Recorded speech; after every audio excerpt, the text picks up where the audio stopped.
It's easy to see what a company's made.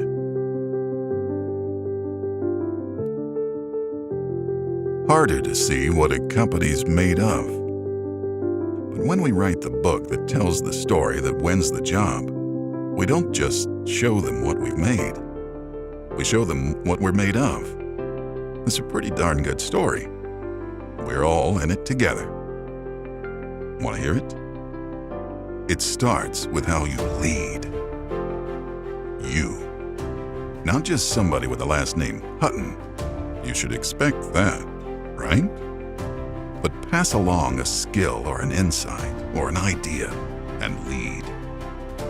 Lead with your craft. Bring the tools only you can bring. Whether they come off a belt or off a truck or out of a computer. Out of your head or out of thin air. You look ahead, past this job to better ways of doing the next one. If the customer really believes their vision leads the project, a leader has made them feel that way. Our name means something in the communities where you live and work. They call us leaders. And it's not just because they see a lot of trucks and signs with Hutton on them. You've led us there.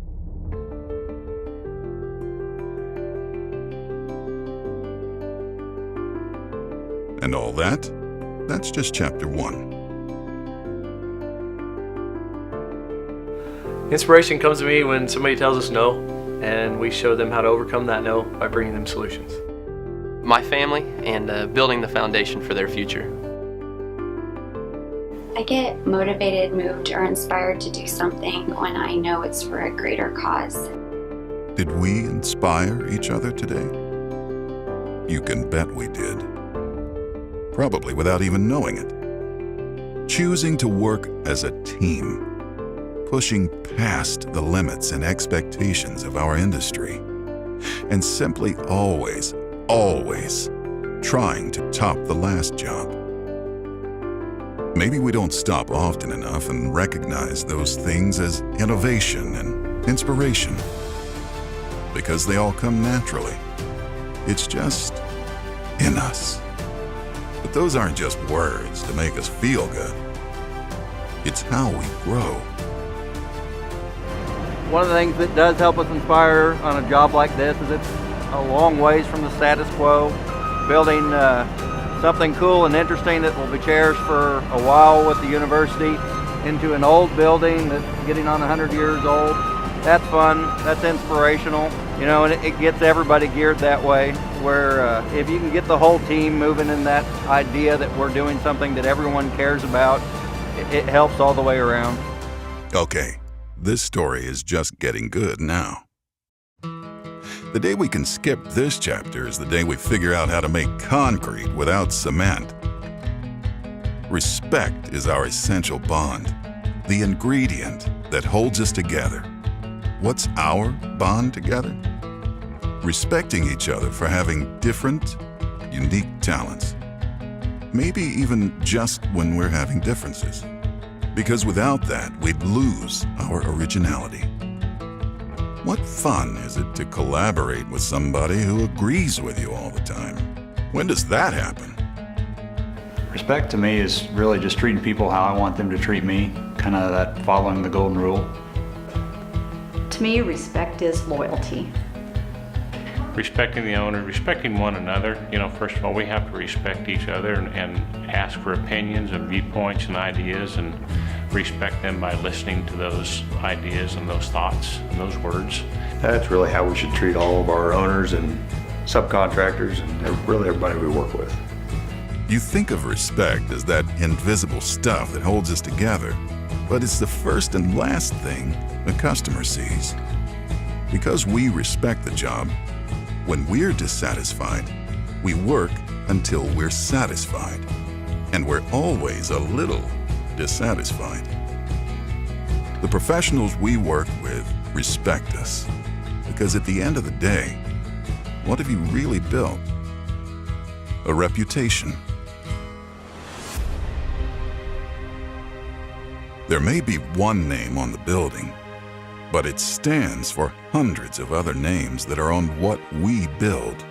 What part of this place, or this place, or this place has your name on it? You could point to a footing poured, or a problem solved, an I-beam, or an estimate. Maybe you leveled the ground. Maybe you laid the groundwork for the next great relationship. Maybe you were a mentor and built the skills of your team. You make more than great buildings.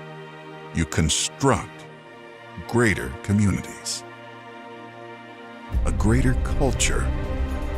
That's our best work. It's how we get our best work.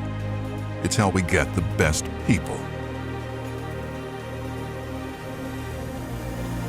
Has anybody told you lately what a good job you do? You do a really good job.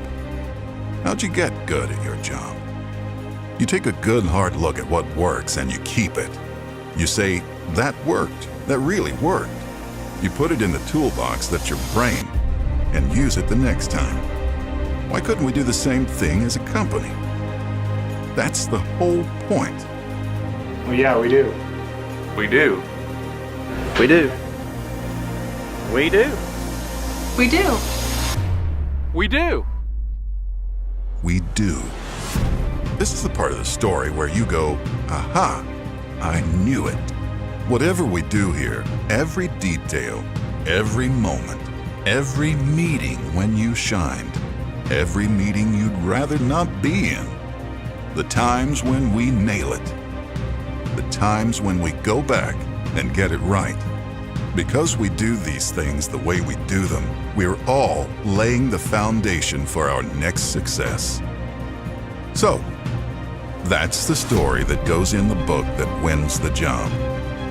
Because when they finally see what we're made of, turns out that's you. But that's hardly a surprise ending.